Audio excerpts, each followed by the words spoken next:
com prazer,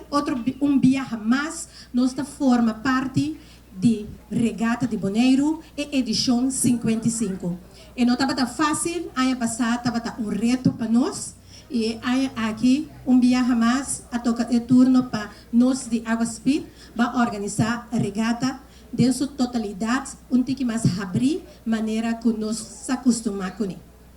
Mita quero chamar danke para sobre a mita cortico para sobre nós tem mais gente que nós que invitar a ver o cenário aqui para trazer palavras adelante, pero me quero chamar danke mais grande mês na nos voluntário na meeting de Água Speed. Chonamos nantei, nós nantei, hope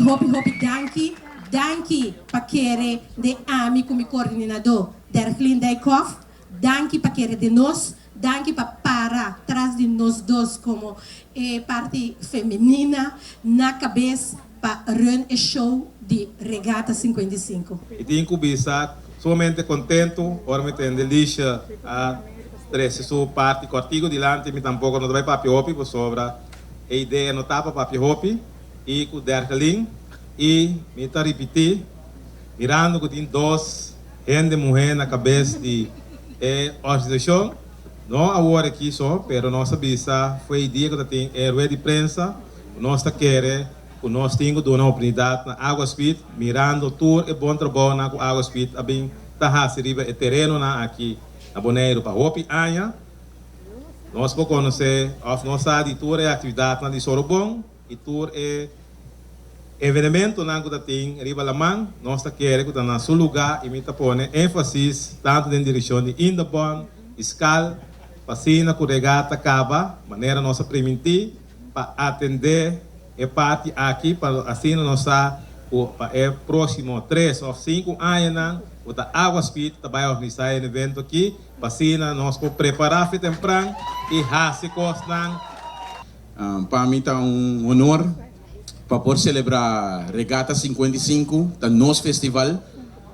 festival com a Pape de Tour. Anos nang atrás acaba com grande etapa tata. Agora que nós também reviver back depois de Covid.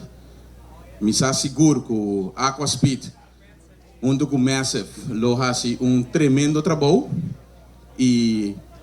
de parte de Indabon nós lo para seguro 100% traz regata e que outro ano ele sigue crescer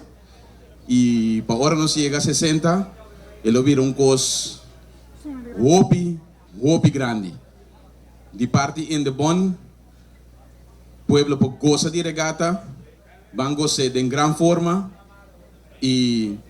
patur e participante ng van competir sanamente.